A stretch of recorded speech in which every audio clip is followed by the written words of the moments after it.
राधे राधे।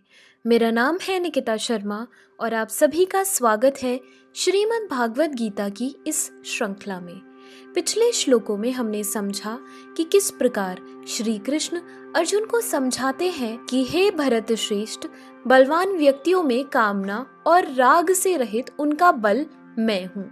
मैं यौन गतिविधि हूँ जो सद्गुणों या शास्त्रों के आदेशों के विपरीत नहीं है। भौतिक अस्तित्व की तीन अवस्थाएं, अच्छाई, जुनून और अज्ञान, मेरी ऊर्जा से प्रकट होती है।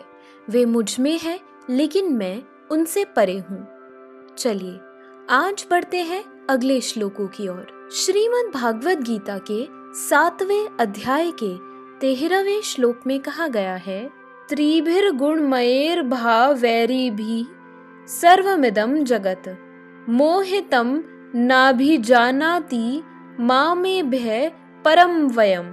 अर्थात तीन गुणों सतो, रजो तथा तमो के द्वारा मोहग्रस्त यह सारा संसार मुझ गुणातीत तथा अविनाशी को नहीं जानता।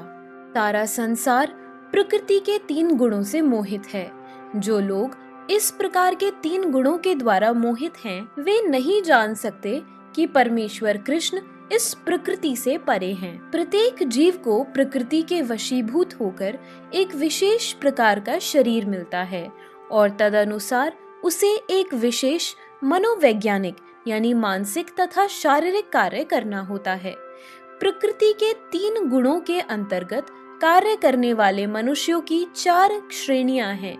जो नितांत सतोगुणी हैं वे ब्राह्मण, जो रजोगुणी हैं वे क्षत्रिय, जो रजोगुणी एवं तमोगुणी दोनों हैं वे वैश्य कहलाते हैं, तथा जो नितांत तमोगुणी हैं वे शूद्र कहलाते हैं। जो इनसे भी नीचे हैं वे पशु हैं। फिर ये उपाधियां स्थायी नहीं हैं। मैं ब्राह्मण, क्षत्रिय, वैश्य या कुछ भी हो सकता हूँ। जो भी हो यह जीवन नश्वर है।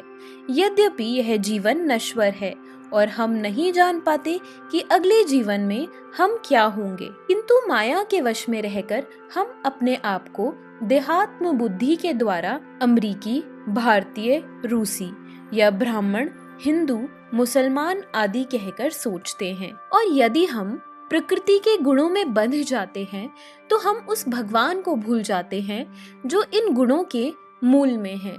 अतः भगवान का कहना है कि सारे जीव प्रकृति के इन गुणों द्वारा मोहित होकर यह नहीं समझ पाते कि इस संसार की पृष्ठभूमि में भगवान है।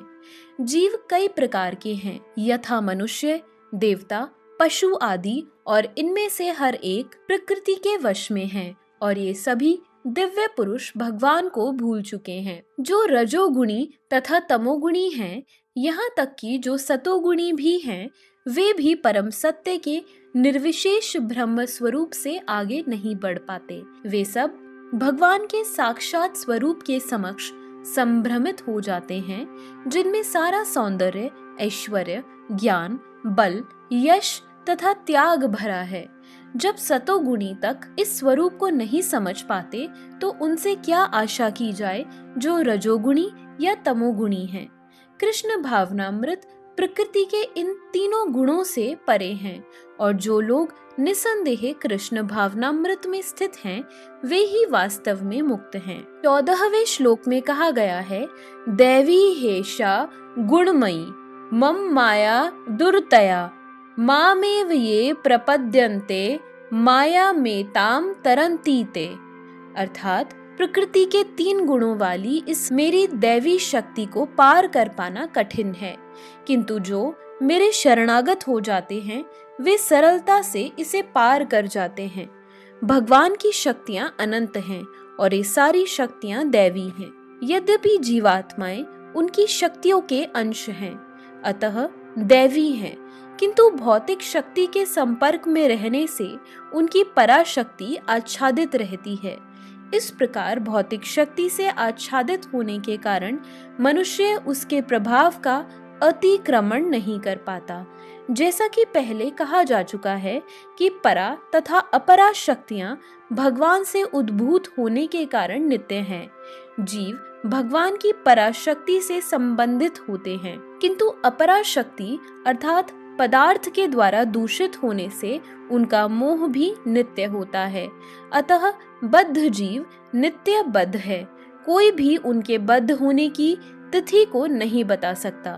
फलस्वरूप प्रकृति के चंगुल से उसका छूट पाना अत्यंत कठिन है, भले ही प्रकृति अपराशक्ति क्यों न हो, क्योंकि भौतिक शक्ति परमेच्छा द्वारा संचालित होती है, जिसे लांघ पाना जीव के लिए कठिन है। यहाँ पर अपरा भौतिक प्रकृति को दैवी प्रकृति कहा गया है, क्योंकि इसका संबंध दैवी है तथा इसका चालन दैवी इच्छा से होता है।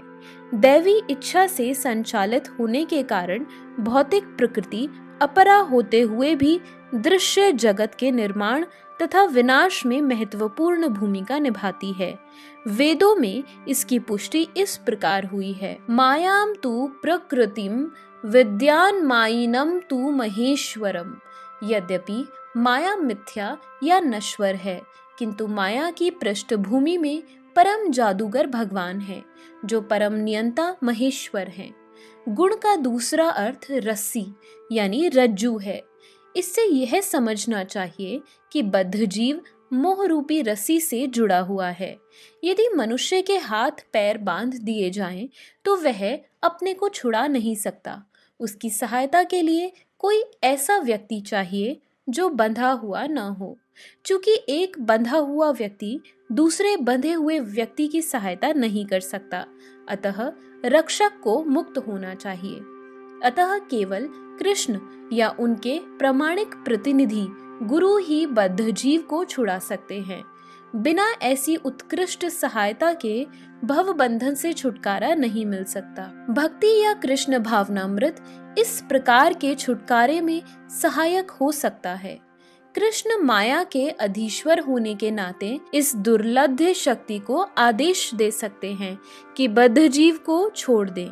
वे शरणागत जीव पर अहेतु की कृपा तथा वात्सल्यवश ही जीव को मुक्त किए जाने का आदेश देते हैं।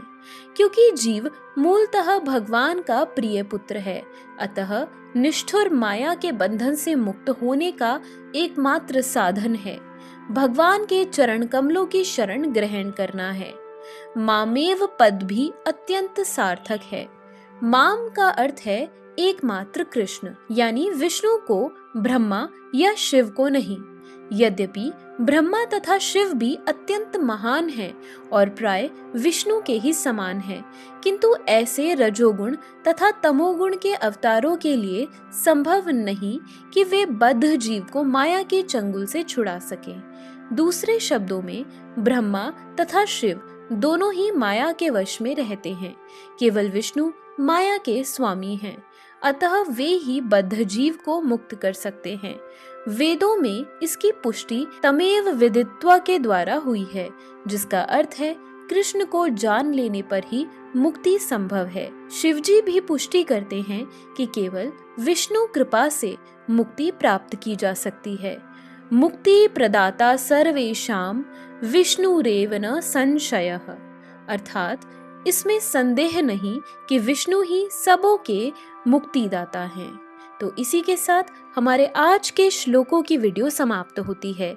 अगर आप सभी लोग श्रीमद् भागवत गीता की इस श्रृंखला में हमारे साथ हैं, तो हमें अपने विचार कमेंट सेक्शन में जरूर बताएं और इस वीडियो को अपने परिवारजनों और मित्रगणों के साथ जरूर शेयर करें, ताकि उनके जीवन में भी इस सुंदर ज्ञान का आगमन हो सके।